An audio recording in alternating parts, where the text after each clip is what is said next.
श्री श्री कृष्ण बलराम भगवान की, श्री श्री राधा श्याम सुंदर भगवान की, श्री श्री गौर निताई भगवान की, जगत गुरु श्रील प्रभुपाद महाराज की जय। ग्रंथराज श्रीमद् भगवद गीता की जय।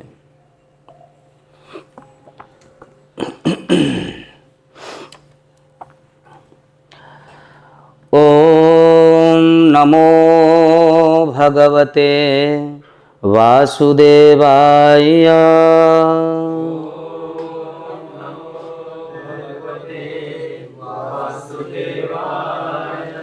ओम नमो भगवते वासुदेवाय।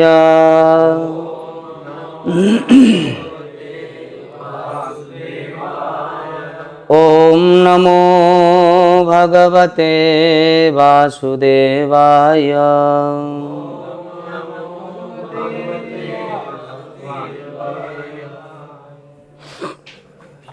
ग्रंथराज श्रीमद् भगवद गीता अध्याय 12 श्लोक संख्या 17। इस अध्याय का नाम है भक्ति योग। बहुत सुंदर अध्याय चल रहा है। क्रम से आप हम सब नित्य श्रवण कर रहे हैं। इसी अध्याय में भगवान बहुत सुंदर बातें बताते हैं, विशेष करके कैसे उनसे जुड़ा जाए अथवा भगवान को कौन भक्त प्रिय होता है, कैसा भक्त भगवान को प्रिय होते हैं। कई सारे बातें हैं। वैसे संपूर्ण गीता में जगह जगह भगवान अपने तरफ आकर्षित करते हैं, पर सभी अध्याय के नाम के अनुसार कुछ विशेष बात हैं। इसी अध्याय में कैसे उनसे जुड़ा जाए और भगवान स्वयं इन्हीं बातों के बीच में ये विवरण भी करते हैं इसी अध्याय में कि उनको कैसा भक्त प्रिय होता है। तो आइए आज हमारा जो श्लोक है हम सब लोग उसका उच्चारण करते हैं। तो आप लोग पीछे पीछे बोलें। यह न हृष्यते न द्वेष्टि न शोचति न कांक्षति शुभ अशुभ परित्यागी भक्तिमान यः सः मे प्रियः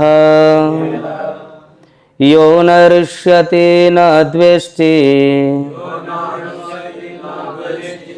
यो न हृष्यति न द्वेष्टि न शोचति न कांक्षति न शोचति न कांक्षति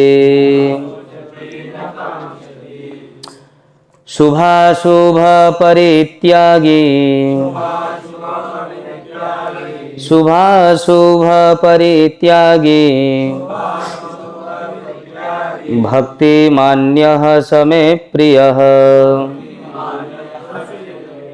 भक्तिमान्यः स मे प्रियः यो न हृष्यति न द्वेष्टि न शोचति न कांक्षति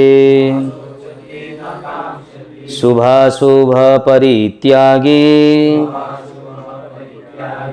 भक्तिमान्यः स मे प्रियः। बोलिए शब्दार्थ पीछे पीछे दोहराएं।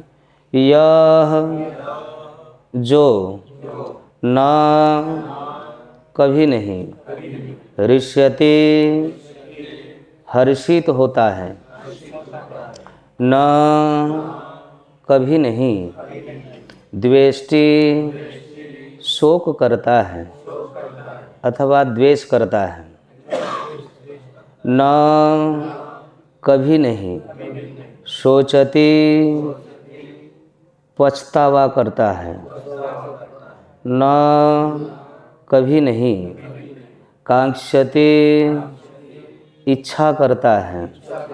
शुभ शुभ अशुभ तथा अशुभ का परित्यागी त्याग करने वाला भक्तिमान भक्त यह जो सह वह मैं मेरा प्रिय होता है। अनुवाद तात्पर्य कृष्ण कृपामूर्ति अभय चरणारविंद भक्ति वेदांत स्वामी श्रील प्रभुपाद जी के द्वारा जगत गुरु श्रील प्रभुपाद महाराज की जय। इसका अनुवाद इस प्रकार है।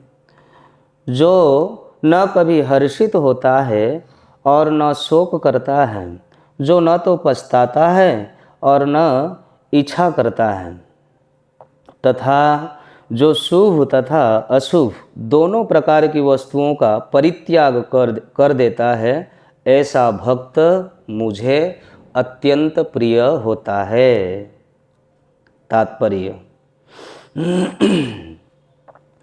शुद्ध भक्त भौतिक लाभ से न तो हर्षित होता है और न हानि से दुखी होता है। वह पुत्र या शिष्य की प्राप्ति के लिए न तो उत्सुक रहता है और न ही उनके न मिलने पर दुखी होता है। वह अपनी किसी प्रिय वस्तु के खो जाने पर उसके लिए पछताता नहीं है। इसी प्रकार यदि उसे अभिप्सित की प्राप्ति नहीं हो पाती तो वह दुखी भी नहीं होता। वह समस्त प्रकार के शुभ अशुभ तथा पाप कर्मों से सदैव परे रहता है। वह परमेश्वर की प्रसन्नता के लिए बड़ी से बड़ी विपत्ति सहने को तैयार रहता है और भक्ति के पालन में उसके लिए कुछ भी बाधक नहीं बनता। ऐसा भक्त कृष्ण को अतिशय प्रिय होता है। ओम अज्ञानतिमिरान्धस्य ज्ञानञ्जनशलाकया चक्षुरुन्मीलितं येन तस्मै श्रीगुरवे नमः। श्रीचैतन्यमनोभीष्टं स्थापितं येन भूतले स्वयं रूपकदा मह्यं ददाति स्वपदान्तिकं। वन्देऽहं श्रीगुरुः श्रीयुतपदकमलं श्रीगुरून् वैष्णवांश्च श्रीरूपं साग्रजातं सहगण रघुनाथान्वितं तं सजीवं साद्वैतं सावधूतं परिजनसहितं कृष्णचैतन्यदेवं श्रीराधा कृष्णपादान् सहगणललिता श्रीविशाखान्वितांश्च नमो महावदान्याय कृष्णप्रेमप्रदायते कृष्णाय कृष्णचैतन्य नाम्ने गौरत्विषे नमः। हे कृष्ण करुणारसिन्धु दीनबन्धु जगत्पते गोपेश गोपिकान्त श्रीराधाकान्त नमस्तुते तप्त कांचन गौरांगी श्रीराधे वृंदावनेश्वरी वृषभानुसुते देवी प्रणमामि हरिप्रिये। वाञ्छाकल्पतरुभ्यश्च कृपा सिन्धुभ्यैव च पतितानां पावनेभ्यो श्रीवैष्णवेभ्यो नमो नमः। श्रीकृष्ण चैतन्य प्रभु नित्यानंद श्री अद्वैत गदाधर श्रीवासादि गौर भक्तवृंद। हरे कृष्णा कृष्णा कृष्णा हरे हरे, हरे राम राम राम हरे।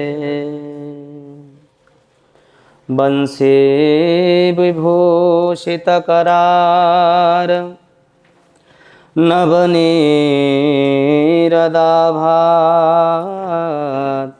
पीतांबराद अरुणबिंब फलाधरोष्ठान पूर्णेन्द्र सुंदर मुखाद अरविंद नेत्रात् कृष्णात् परम किमपि तत्त्वमहं न जाने। हरे कृष्ण। तो आज यह श्रीमद् भगवद गीता के 12वें अध्याय, जिसका शीर्षक है नाम है भक्ति योग, इसका 17वां श्लोक है। तो भगवान श्री कृष्ण इस श्लोक का उच्चारण कर रहे हैं। भगवान कृष्ण कह रहे हैं, यो न हृष्यति न द्वेष्टि न शोचति न कांक्षति शुभाशुभ परित्यागी भक्ति मान्यः समे प्रियः। इतना सुंदर श्लोक है ऐसे लगता है कि आप वैष्णव के सन्मुख इसका क्या वर्णन करें। सीधा सीधा इसका अर्थ है कि भगवान कृष्ण कह रहे हैं, पिछले कई श्लोकों से इसी बात को दोहरा रहे हैं अलग अलग प्रकार से, ताकि किसी के मन में किसी भी प्रकार का भ्रम न रह जाए।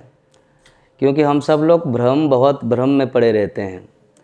कई बार तो हम जैसे साधक गुरुजनों के सन्मुख जब पहुंचते हैं, उनके निकट जाते हैं, अथवा अपने से वरिष्ठों के सन्मुख जब अवसर प्राप्त होता है, तो उनके निकट ये प्रश्न भी हम लोग रख देते हैं कि महाराज जी, गुरुदेव या प्रभु जी, आप कृपा करके हमें ये बताएं कि जो हम इतने वर्षों से, इतने दिनों से, इतने महीनों से भक्ति कर रहे हैं, जप कर रहे हैं, या जप कर रही हूँ या कर रहा हूँ, अनेक वर्षों से, अनेक समय से, इतने लंबे समय से मैं जुड़ा हुआ हूँ, इस मार्ग में खूब भजन भक्ति कर रहा हूँ आपकी कृपा से। तो हे गुरुदेव, क्या भगवान हमें हमारी भक्ति को स्वीकार किया है? प्रश्न उठता है, बहुत बड़ी बात ही है। कई बार हम कर तो रहे हैं, क्या हमें पता है? हम ये जो इस पथ का पथिक बने हुए हैं, क्या हमारी भजन क्रिया को प्रभु ने स्वीकार किया है कि बस बिना सोचे ही करते चलो? भैया देखो, प्रभुपाद जी कहते हैं कि आपको चिंता करना नहीं है, आपका कार्य है भजन करना। बात सही है, पर ये बात किस जगह पर लागू होता है, इसको भी विचार करने वाली बात है। ये तो बस ऐसा है कि एक निरंतर भजन करना है, निरंतर हमारा कर्तव्य है, जीव का ये स्वरूप है, वो और इधर उधर का ना सोचे कब क्या होगा, बस आपका कार्य है भजन करना, इसलिए करते रहो। पर भैया इसमें भी तो फिर कोटियाँ आ जाती हैं, इसमें भी तो कई स्तर आ जाती हैं, इसमें भी तो फिर बातें ये होती हैं कि भैया खाली ऐसे ही करते रहें बस, कि उसको सुधारें। सुधारना भी तो जरूरी है। नाम जप की बात कही जाती है, नाम जप की बात जब होती है तो बस जपते रहो। खाली जपते रहने से होगा क्या? नहीं होगा। एक नाम, एक बार कृष्ण नाम का उच्चारण में ऐसे बताया जाता है कि जीव में इतना सामर्थ्य नहीं, अनेक जन्म लेकर के यदि पाप करना चाहे वो कर भी नहीं सकता। एक बार कृष्ण नाम इतनी ताकत रखता है पापों को नष्ट करने में। एक बार कृष्ण गोविंद श्याम सुंदर कहने से अनेक अनेक जन्मों का पाप, अंघसामपि, करोड़ों जन्म का पाप एक साथ में जल के राख हो जाती है। फिर बातें यहाँ आ जाती है कि भैया हम तो रोजाना खूब रगड़ रहे हैं, माला हमारी इतनी चिकनी हो गई है, पर क्या हमारी पाप नष्ट हो गया है? भैया किसी की पाप नष्ट हुआ नहीं हुआ ये तो हम नहीं जानते, पर जो यहाँ चर्चा की विषय है, चर्चा की विषय ये है कि हमें अपने भजन क्रिया में सुधार लानी है। केवल ऐसे चलते रहने से नहीं होगा, हमें दिन प्रतिदिन इसमें उत्तीर्ण करना है, इसमें उत्साहवर्धन हो। इसीलिए तो कई स्तर होता है प्रेम का, इसीलिए भक्ति क्रिया का भी एक स्टेज होती है, स्तर होती है। साधन, भाव, प्रेम एक स्तर होती है, कोटियां होती है। तो यही बात यहाँ पर भगवान श्री कृष्ण अर्जुन से कह रहे हैं, अर्जुन मैं तुम्हें बता दूं कि मुझे कौन भक्त अधिक प्रिय है। जब अर्जुन ने कहा कि जी प्रभु आप बताइए कौन कैसा भक्त आपको प्रिय है, तो आप ही जान सकते हैं। भाई मुझे पता है कि मेरे सामने तरह तरह का भोजन है, मुझे पता है कि इनमें से कौन सा वस्तु मुझे अधिक प्रिय है, मेरे के लिए रुचिकर है। आपको पता है कौन सी वस्तु आपके लिए श्रेष्ठकर है। तो ऐसे गोविंद बता रहे हैं, कह रहे हैं कि इतने करोड़ों लोग मेरे पथ का पथिक बनते हैं, मुझे पाने के लिए इस मार्ग का अनुसरण करते हैं। करोड़ों लोग इस मार्ग का अनुसरण करते हुए आगे बढ़ते हैं। मुक्ता नाम अपि सिद्धानम नारायण परायण सुदुर्लभ प्रसन्नात्मा कोटिस्वपि महामुनि। करोड़ों लोग इस पथ का पथिक बने हुए हैं, आप हम जैसे करोड़ों लोग, कि हमें गोविंद को पाना है, प्रभु को प्राप्ति करना है, श्याम सुंदर को नंद नंदन की प्राप्ति करनी है। करोड़ों लोग इसका पथ का पथिक बनते हैं। तो प्रश्न उठता है, क्या ये सबके सब उस मंजिल तक पहुंचते हैं? नहीं, सबके सब एक साथ उस मंजिल तक नहीं पहुंचते महाराज, नहीं पहुंच सकते, क्योंकि मार्ग बहुत लंबा सफर है ये। इस सफर में व्यक्ति मंजिल तो तय करके निकलता है कि मुझे वहां पहुंचना है, पर मार्ग में इतनी विघ्न आती है, उन विघ्न से, कंचन कामिनी से और तरह तरह की वासनाओं से ग्रसित होकर के जीवात्मा अपने इच्छाओं को पूर्ति करने के लिए, विषयों की तुष्टिकरण के लिए वो मार्ग से भटक जाता है। रूप, रस, गंध, शब्द, स्पर्श, इन विषयों की तुष्टि के पूरी जगत इसी के लिए बना हुआ है। ये जगत भी जो बनी है ना, पूरी ब्रह्मांड, ये केवल इन पांचों विषयों को तुष्ट करने के लिए है। आज सवेरे हम चैतन्य चरितामृत में चर्चा कर रहे थे रुक्मिणी विहार में, पर इन पांचों विषयों को, इन पूरी संपूर्ण जगत में जितने भी वस्तु सामग्री हम देख रहे हैं, केवल इन विषयों को तुष्टि के लिए बनाया गया है। तो मार्ग जब प्रशस्त करके व्यक्ति चलता है कि मेरा मंजिल वहाँ है, मुझे गोविंद तक पहुँचना है, प्रभु के चरणों में अहित की प्रेम की प्राप्ति हो, 10 नाम अपराध में अंतिम पढ़ते हैं। तो पर मार्ग में कई प्रकार के व्यवधान आने के कारण व्यक्ति अपने मंजिल से बहिर्मुख हो जाता है। इसीलिए कहते हैं कोटिस्वपि महामुने, करोड़ों लोग इस पथ का पथिक तो बनते हैं, पर जरूरी नहीं है ये सबके सब वहां गंतव्य पथ पर पहुंचते हैं ना। इन करोड़ों में से कोई बिरला एक ही ऐसा होता है जो वहां तक पहुंचता है। वो कौन है? इसी श्लोक को देख लो, वो कौन वहां तक पहुंचता है उस मंजिल तक। इसीलिए गुरुजनों के निकट हम ये प्रश्न तो जाके करते हैं कि गुरुदेव या प्रभु जी, क्या हम इतने वर्षों से भजन भक्ति कर रहे हैं, हमें प्रभु ने स्वीकार किया है? यहीं से प्रारंभ किया था, स्वीकार किया है, कैसे पता चलेगा? तो भैया, यदि ये दिव्य गुण उस साधक के अंदर है, उस प्राणी के अंदर है, चाहे वो स्वरूप से स्त्री क्यों न हो, स्वरूप से पुरुष क्यों न हो, किसी भी कुल में क्यों ना हो, किसी भी वर्ण, किसी भी आश्रम में क्यों ना हो, यदि ये गुण उसके अंदर है, तब फिर स्वयं श्री कृष्ण कह रहे हैं कि स में प्रिय, वही व्यक्ति मुझे अत्यंत प्रिय है। कई बार हम साधन भजन तो खूब करते हैं, खूब खूब वैष्णव सेवा, साधु सेवा, दंडवती परिक्रमा, मौका मिले तो खूब खूब बढ़िया आनंद लेते हैं, पर बस वही थोड़ा सा इनमें ध्यान देने की बातें हैं। इन सब क्रियाओं को कैसे करना चाहिए।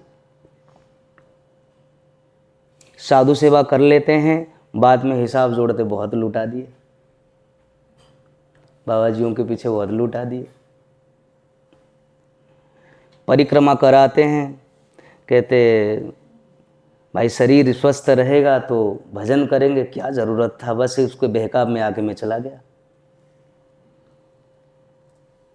बताइए, ऐसे में नहीं होता काम। श्रद्धा, प्रेम, विश्वास, निष्ठा, उत्साह, निश्चया, धैर्य, ततत कर्म प्रवर्तनात्, उत्साह के साथ, निष्ठा के साथ। इसी बात को यहाँ कहते हैं यो न ऋष्यति। जो व्यक्ति, भगवान कह रहे हैं, जो व्यक्ति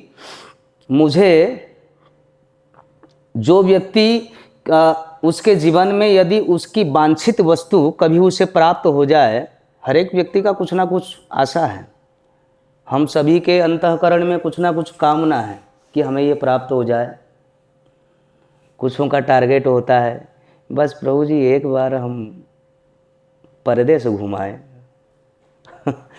एक बार कृपा हो जाए तो कुटिया बन जाए, या सबकी तरह तरह की संसार की इच्छाएं हैं। और वो धन्य है वो प्राणी जिसके अंतःकरण में ये भावना है कि बस प्रभु जी इसी जन्म में, इसी शरीर में, इसी देह में ऐसी कृपा करो कि बस प्रियतम मिल जाए, श्याम सुंदर की प्राप्ति हो जाए। कामना ऐसी होनी चाहिए। काम ही नारी पियारी जिमी लोभ प्रिय जिमी दाम, तिमी रघुनाथ निरंतर प्रिय लागो हूँ मोहि राम। ये होना चाहिए कामना, न कांक्षति। ऐसा इच्छा नहीं होनी चाहिए कि बस संसार के इन नश्वर वस्तुओं को बटोरें और इसे हासिल करें, इसको प्राप्ति करें और यही जीवन है, नहीं।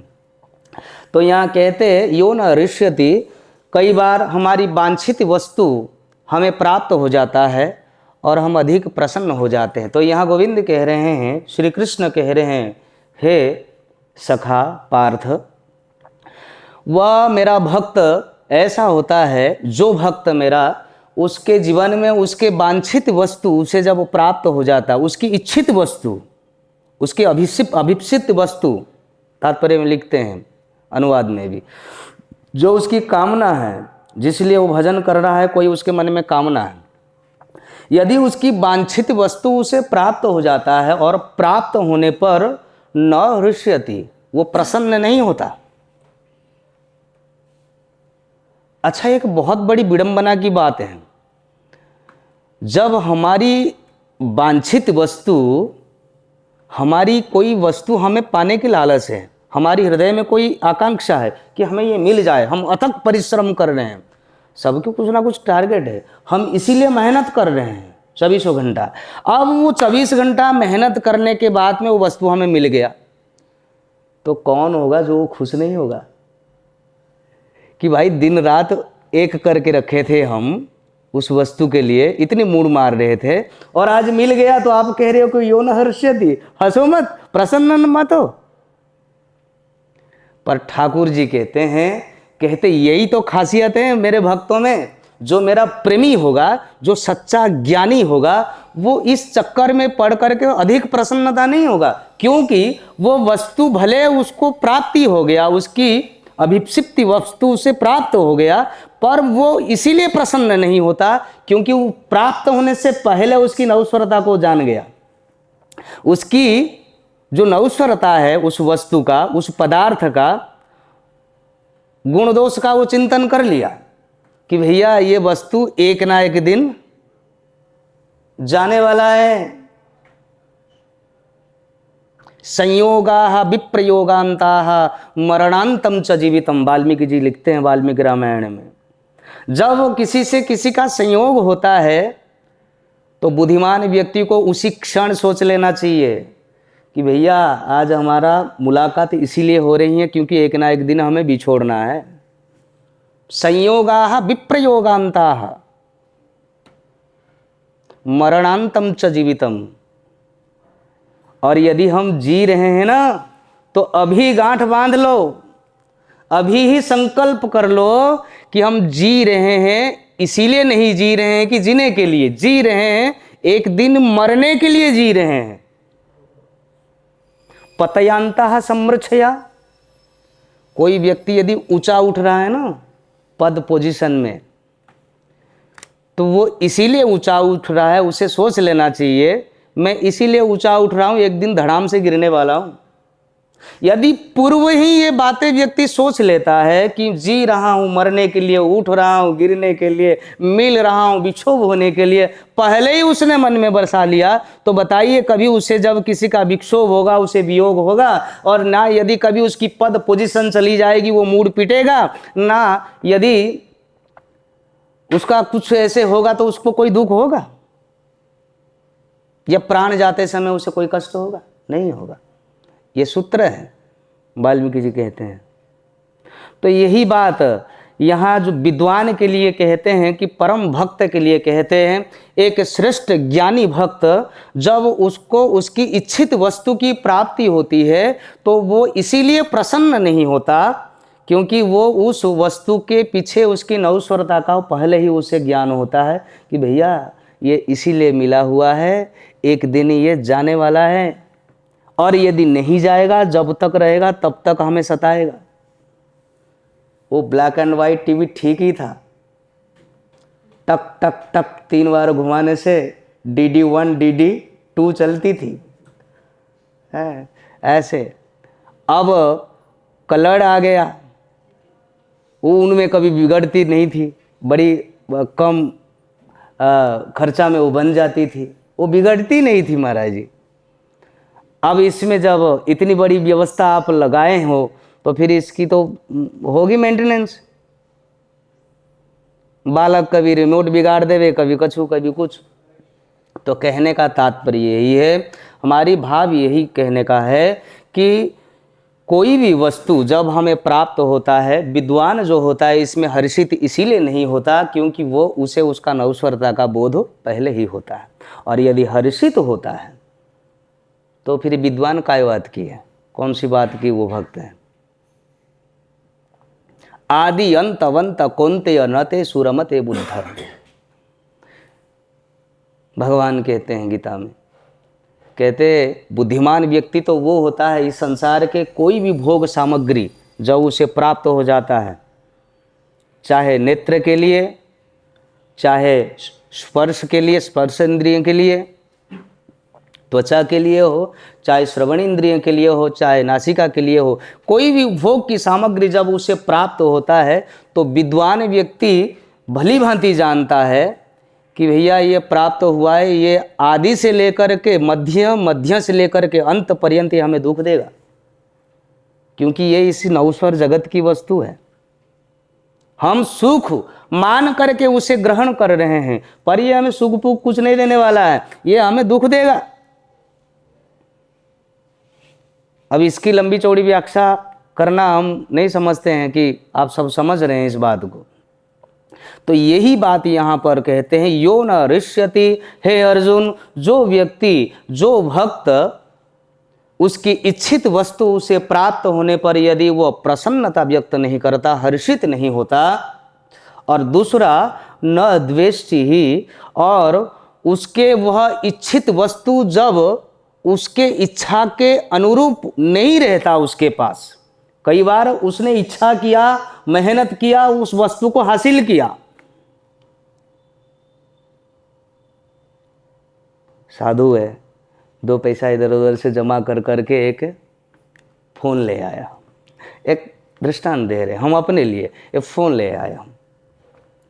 मैनेजमेंट ने कहा कि अभी आप न्यू डिवोटी हो, आप नहीं रख सकते, आप इसे जमा करो। तो उस समय की जो स्थिति है वो वही समझ रहा होगा, उसी को पता होगा कि क्या हो रहा होगा उसे, कि अरे इससे तो अच्छा कि मैं नहीं लाता प्रभु जी, तो जमा हो गया, अब पता नहीं कब देंगे क्या देंगे। तो कहने का तात्पर्य ये तो एक साधारण सी बात हमने आपको बताया। ऐसे ही शरीर संसार में सबके लिए है। हमें कोई वस्तु प्राप्त हुआ है और हम चाहते नहीं थे कि अभी ये वस्तु हमसे दूर जाए, अथवा ये व्यक्ति हमसे दूर जाए, ये पदार्थ हमसे दूर जाए, पर हम चाहते नहीं थे, पकड़ के रखना चाहते थे और वो वस्तु पदार्थ हमसे दूर चला गया। हमारे इच्छा के बिना मेहनत करके हमने हासिल किया था, वो चली गई। तो उस स्थिति में क्या होता है, उस परिस्थिति में क्या होता है, उस साधक को हृदय में पीड़ा तो होती है। उस भगत को, चाहे वह गृहस्थाश्रम में हो या ब्रह्मचारी आश्रम में हो, किसी आश्रम में हो, यदि वो सच्चा प्रेमी नहीं है, ज्ञान की मार्ग पर, भक्ति के मार्ग पर दृढ़ता के साथ नहीं चला है, तो उस समय उसे क्षण भर के लिए उसे विदीर्ण करेगा, उसके हृदय को हिलाएगा। यदि वो धीर नहीं है, मोह को प्राप्त होगा। भगवान दूसरे अध्याय में कह दिए इन्हीं बातों को, धीरस् तत्र न मुह्यति।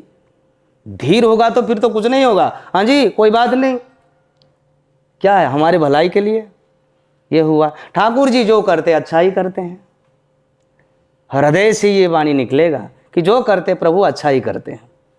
वो कथा आपने सुना है ना, राजा के साथ सिपाही, राजा और मंत्री दोनों ही शिकार खेलने गए थे और किसी प्रांत के राजा के बाण लगने पर राजा की उंगली कट गई, अंगूठा कट गया। अंगूठा कट गया तो मंत्री ताली बजा के नृत्य करने लगा, डिवोटी था इस्कॉन का, ताली बजा के हरे कृष्ण खूब बढ़िया नृत्य हो। राजा बोला कि इसको क्या हो गया, ये मेरे संग में मेरा अंगरक्षक बन के घूम रहा है और मेरा अंगूठा कट गया और ये नृत्य कर रहा है, चल बेटा तेरे नृत्य में निकालता हूँ, पहले राजधानी में चल। और यहाँ आते ही तुरंत उसे कारागार में डाल दिया, क्रोध के बस। भाई मेरे उंगली कट गया था और ये व्यक्ति नृत्य कर रहा था, कह रहा था कि जो हुआ अच्छा हुआ, जो हुआ बढ़िया हुआ, भगवान जो करते अच्छा करते हैं, अभी तेरे साथ भगवान अच्छा ही करेंगे, चल। तो उसे जेल में डाल दिया। राजा का अंगूठा थोड़े दिन में सूख गया, ठीक हो गया, पर अंगूठा तो कट गया, घाव सा बना रहा, अंगूठा कटी अंगूठी रही। और फिर से सही होने पर फिर जंगल में गया, तो कहते हैं कि कुछ काली माता के सेवक उसे पकड़ करके ले गए राजा को। और मंत्री तो जेल में था, राजा उन दिनों अकेले। कुछ सेवकों ने, देवी माता के उपासकों ने बलि देने के लिए, नर बलि देने के लिए किसी को खोज रहे थे और उन्हें ये मिल गए, उन्हें पकड़ के ले गए।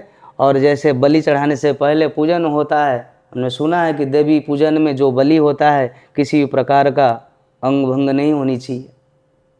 महाराज जी अब जब परीक्षण किया गया कि पता चला कि इसके अंगूठा तो कटा हुआ है, दो कनपट्टी में धर के उसे छोड़ दिए। बोले चल पूरी मेहनत हमारी खराब करा, बस ये कटा अंगूठा है, माता रानी इसकी बलि स्वीकार करेगी नहीं, इसे छोड़ो, जाने दो, इसे किसी और को खोजो। राजा सोचता हुआ आया कि कहीं ये बात तो नहीं है, उस दिन वो मंत्री नृत्य कर रहा था मेरे अंगूठा कटने पर कि जो करते भगवान अच्छा करते, जो करते।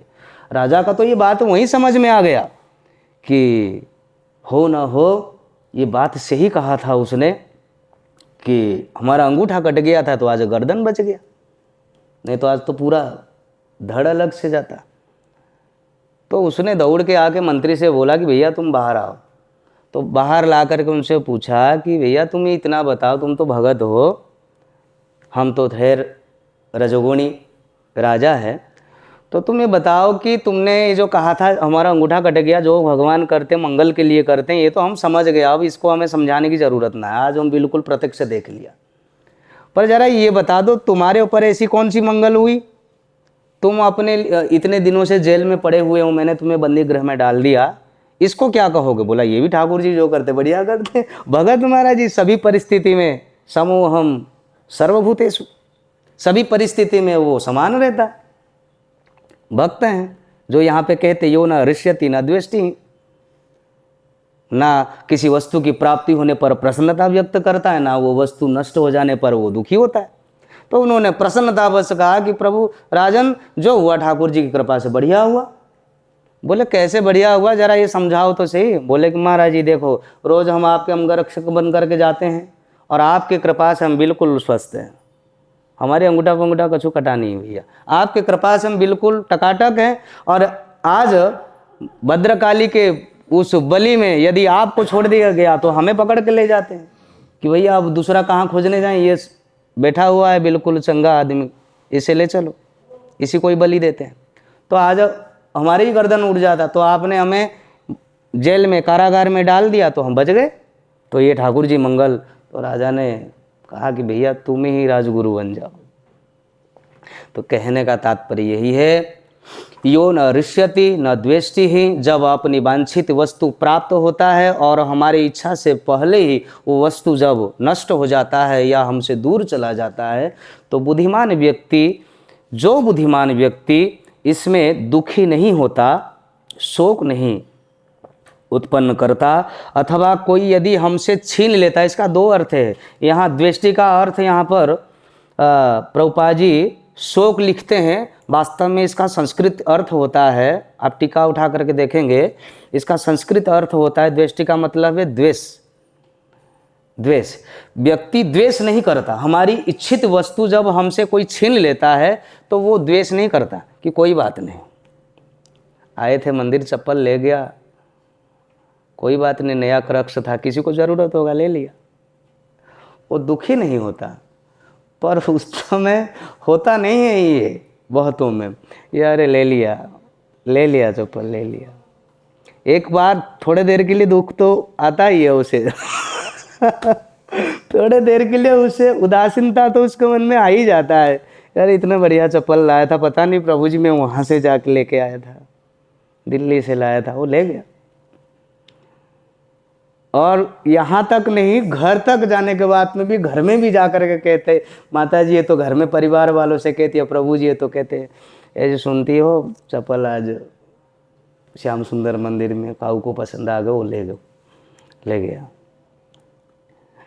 देखो, तो इसी बात को कहते हैं न सोचती, वो इस चक्कर में पड़ता ही नहीं है, बिल्कुल सोचता नहीं है, सीधी सीधी अर्थ है इसकी, कोई घुमा फिरा वाली बात नहीं है। भगवान कहते हैं सीधा सरल बातें, कहते हैं कि वो सोचता नहीं है, कोई अफसोस नहीं होता उसे किसी प्रकार का। और खास करके तात्पर्य में श्रील प्रभुपाद जी लिखते हैं, जैसे कोई गुरुजन होते हैं, कोई बड़े पद पर आसीन होते हैं, वो इस फिराक में भी नहीं रहते हैं, वो इसी फिराक में नहीं रहते। यदि सच्चा ज्ञानी प्रेमी भक्त हैं, वो शिष्य बनाने के चक्कर में नहीं रहता कि मेरे ज़्यादा से ज़्यादा, जैसे जैसे होड़ लगता है, प्रभुपाद जी ने देखा होगा तभी लिखे हैं कि ऐसे चलता है समाज में। वो किसी शिष्य विषय के चक्कर में या किसी बहुत बड़े जगह पर अपना नाम हो जाए, इसी व्यवस्था में वो ज़्यादा ज़्यादा चिंतित नहीं होता। और न कांक्षति, किसी भी प्रकार का उसका कोई इच्छा नहीं होता, कोई कामना नहीं होता, उसे कोई पश्चाताप नहीं होती है और कोई उसका कामना नहीं होती है, कोई इच्छा नहीं होती है। अच्छा, जब कोई इच्छा नहीं होता शुद्ध भक्त के मन में, सच्चा प्रेमी के मन में, तो ये बात जब हम सुनते हैं या पढ़ते हैं तो यहाँ एक विचार करने वाली बात है, कोई इच्छा नहीं होता, इच्छा तो होता है, इच्छा द्वेष समुत्थे न द्वंद्व मोहे न भारत, इच्छा तो होता ही है जीव में, इच्छा समाप्त नहीं होता। इच्छा एक ऐसी वस्तु है, पर वो इच्छा कैसा होना चाहिए, जैसे पहले हमने कहा काम ही नारी प्यारी जिमी, ऐसा इच्छा होना चाहिए कि बस है निरंतर, हे श्याम सुंदर आप हमारे बने रहो, बस कामी की व्यक्ति, कामी पुरुषों की तरह हम आपको चाहें। जैसे कामी व्यक्ति इतनी कामातुर होता है, काम के वशीभूत होने के कारण अविरल वो इसी फिराक में रहता है कामी, कि कोई सुंदर स्त्री उसे प्राप्त हो जाए भोगने के लिए। जैसे कामी व्यक्ति के हृदय में अविरल यह इच्छा चलता है, और लोभी के अंतःकरण में उसे संतों के समाज में बिठा दो, महापुरुषों के सानिध्य बिठा दो, वो वहाँ पे भी अपना कैसे जेब में 2 रुपया आ जाए व्यवस्था सोच रहा होगा। ये सोच रहा होगा। जैसे लोभी के हृदय में धन का निरंतर वास रहता, धन के चिंतन मंथन चलता रहता है, कामी के हृदय में भोग की वासनाओं की तीव्र इच्छा दौड़ती रहती है। कामी प्रिय लोभी जिमिदाम तिमि रघुनाथ निरंतर। हे श्याम सुंदर, हे श्री राम रघुनंदन, आप हमें वैसे ही कामी व्यक्तियों की तरह आप हमें, ऐसे प्रहलाद जी ने भी कहा है भागवतम में, लोभी की तरह आप हमें, प्राप्त जब हो जाएं तो लोभी की तरह हम आपको रखें, और प्राप्त होने से पूर्व हमारी चाह आपके लिए कामी पुरुष की तरह हो। प्रहलाद जी कहते हैं आकांक्षा कांक्षति, अगर इच्छा हो तो यही इच्छा होनी चाहिए कि कैसे गुरुजनों की सेवा प्राप्त हो, कैसे श्री ठाकुर जी की सेवा हमें प्राप्त हो, कैसे हम अधिक से अधिक भजन करके प्रभु को रिझा सके, ये आकांक्षा होना चाहिए। जब भक्त सम्राट भरत जी ननिहाल से अपने अयोध्या में लौटते हैं और उन्हें उनके सामने जब उनके गुरुजन ये प्रस्ताव रखते हैं कि अब आपको राजा बनना है, तो उन्होंने पूछा क्यों भैया कहाँ गए? ना भैया तो तुम्हारे बन गए, श्री राम तो बन चले गए, अब आपको राजगद्दी संभालना है। तो उस समय भरत जी ने, उनका आकांक्षा क्या रहा? भक्ति का मूर्तिमान स्वरूप है श्री भरतलाल। क्या आकांक्षा होनी चाहिए? कांक्षति जो कहते हैं यहाँ, न कांक्षति, संसार को, संसार शरीर संसार को भोगने का, शरीर संसार से कुछ प्राप्ति का आकांक्षा नहीं होनी चाहिए किसी के मन में। यहाँ भरत जी के सामने पूरा अयोध्या का राजगद्दी था, पर उस समय भरत जी ने क्या कहा? भरत जी ने स्पष्ट मना कर दिया वशिष्ठ जी के सन्मुख। जैसे वशिष्ठ जी ने उनके सामने ये प्रस्ताव रखा कि तुम राजा बनो, यही सबकी इच्छा है, तुम्हारी माताजी का भी इच्छा है, और महाराज दशरथ ने ये वरदान भी दिया है तुम्हारे माताजी को, और श्री रघुनंदन तो अब है ही नहीं, वो तो जा चुके हैं, लक्ष्मण जी भी उनके संग जा चुके हैं, और शत्रुघ्न छोटे हैं, तुम्हें बनना है राजा। तो भरत जी क्या कहते हैं? आपनो दारुण देनता, सवरु कहूँ सिरुनाय।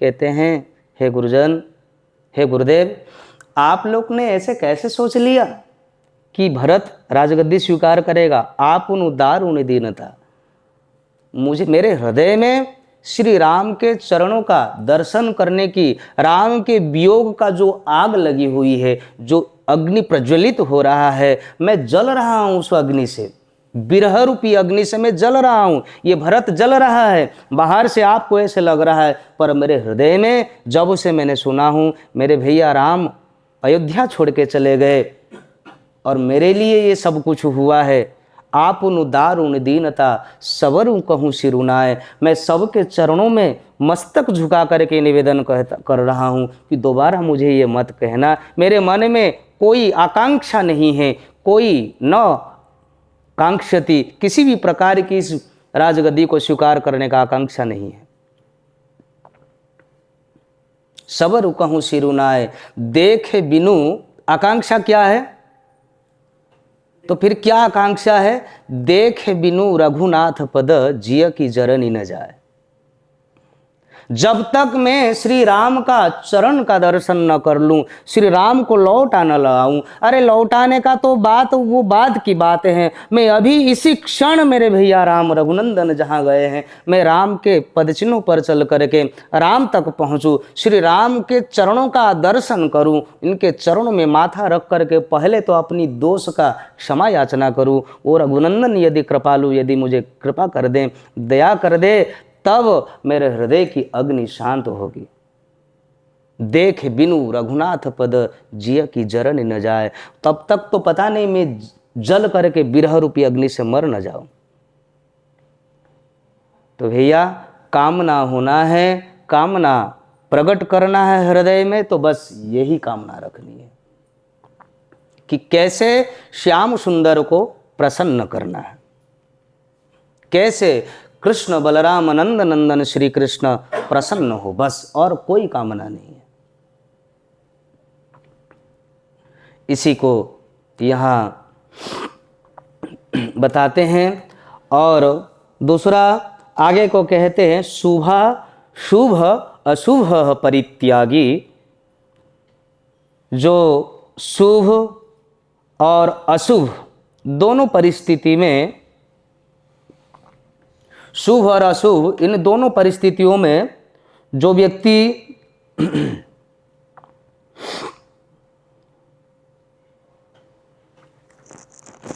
शुभ और अशुभ इन दोनों परिस्थितियों को जो व्यक्ति त्याग देता है और स भक्ति मान्य स में प्रिय, वही व्यक्ति वैसा भक्त मुझे अधिक प्रिय होता है। अच्छा, ये शुभ अशुभ परित्यागी, इसका अर्थ क्या है?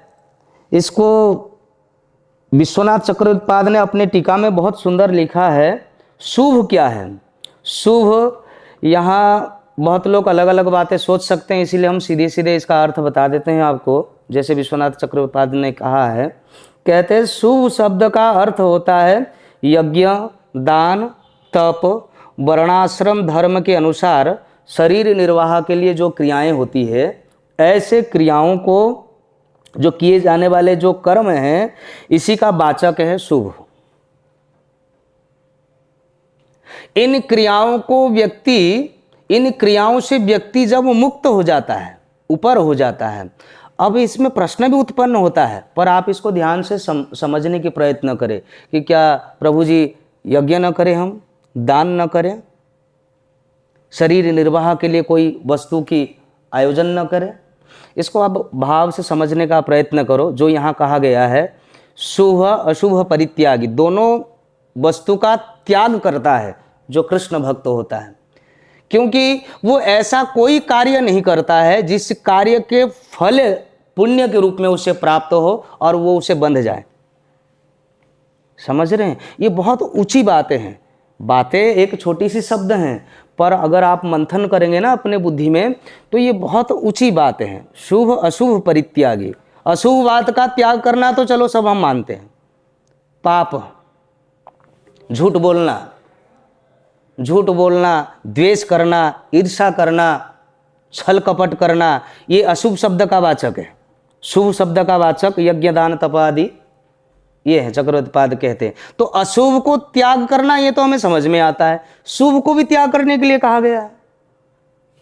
ऐसे ही ठीक भागवत महात्म्य में पद्म पुराण में 5वें अध्याय में व्यास जी ने कहा है,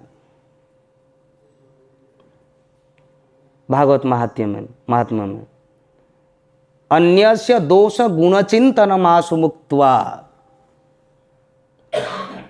जो प्रेमी होता है, जो भक्त होता है, वो दूसरों का अवगुण तो नहीं देखता है, दूसरों का गुणों को भी देखना मना है।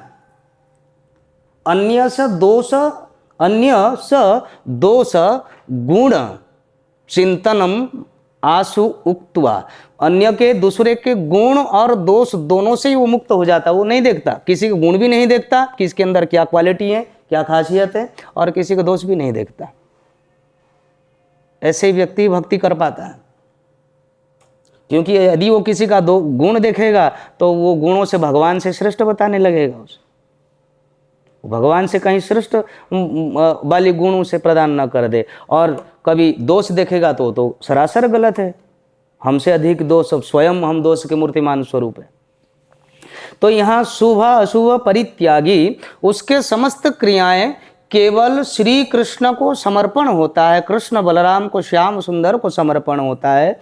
इसीलिए ऐसे व्यक्ति, सीधी सीधी बात हो गई, यो न ऋष्यति, अपनी इच्छित वस्तु की प्राप्ति होने पर वो प्रसन्न नहीं होता, और हमारे इच्छा से पूर्व ही वो वस्तु यदि नष्ट हो जाता है, हमसे दूर चला जाता है, कोई छीन लेता है, तो वो किसी से द्वेष भी नहीं करता, लेने वालों से भी द्वेष नहीं करता, ना दुखी होता है, और न सोचती, अधिक चिंता नहीं करता इन सब शरीर संसार संबंधी वस्तुओं के प्राप्ति के लिए। न कांक्षति, दुनिया में किसी भी, चाहे वो बड़े से बड़े लौकिक हो या पारलौकिक हो, दोनों, लौकिक जगत की हो या पारलौकिक जगत के हो, दोनों जगह की कोई भी ऐसे वस्तु को वो पाने का उसके हृदय में कोई न कांक्षति, किसी भी प्रकार का कामना नहीं होता। केवल एक ही कामना होता है, शुभ अशुभ परित्यागी, शुभ और अशुभ दोनों इससे भी मुक्त हैं। और केवल एकमात्र कामना होता है कि कैसे इस शरीर से, इस देह से, जो निरंतर प्रभु की कृपा से ये देह प्राप्त हुआ है, जीवेर स्वरूप है कृष्ण नित्यदास, इस बात को सिद्ध करने के लिए मानस देह गेह जो किछु मोर अरपिलुतुआ पदे नंद किशोर। यही भाव रख करके यदि वह भजन करता है तो भगवान सीधा सीधा कहते भक्ति मान्य, मैं मानता हूँ। भगवान कह रहे हैं कि अर्जुन, मैं ऐसे साधक को, ऐसे गुण से युक्त भक्त को मैं मानता हूँ कि ये सच्चा भक्त है और भक्ति मान्य है। ऐसा भक्त मुझे अधिक प्रिय होता है। स वह भक्त, मैं मुझे प्रिय, बहुवचन लगा है, समास है, तो प्रिय वह साधक, प्रेमी मुझे बहुत प्रिय होता है। तो इसीलिए अब हमें सोचना है कि ठाकुर जी के प्रिय यदि हमें बनना है तो हमें क्या करना चाहिए। हमें यही करना चाहिए कुल मिला करके, ये जो देह प्राप्त हुआ है, इस देह से नौस्वर जगत को देखने में, सुनने में, सूंघने में, छूने में, भोगने में, नौस्वर जगत की चिंतन करने में, परिवारों की, इसकी उसकी, रुपया मकान दुकान की, सगे संबंधियों की, शरीर संसार की तुष्टि के लिए केवल अपने अमूल्य कीमती समय को खर्च न करे। ये बहुमूल्य समय है, बिता हुआ 1 मिनट करोड़ रुपया देने पर भी कोई रिटर्न नहीं ला सकता। बहुमूल्य समय है, भगवान की कृपा से आपको हमें प्राप्त हुआ है। केवल नरदेह इसीलिए प्राप्त हुआ है कि भगवान को भजन करके इसी देह से उन्हें प्राप्त कर लिया जाए। और वो कहते हैं कि हमें पाना चाहते हो तो हमें अधिक प्रिय तो तब तुम बनोगे, ये गुण जब तुम्हारे अंदर विद्यमान होगा। ग्रंथराज श्रीमद् भगवद गीता की, श्रील प्रभुपाद महाराज की। हरे कृष्णा कृष्ण कृष्ण हरे हरे, हरे राम राम राम हरे हरे, हरे कृष्णा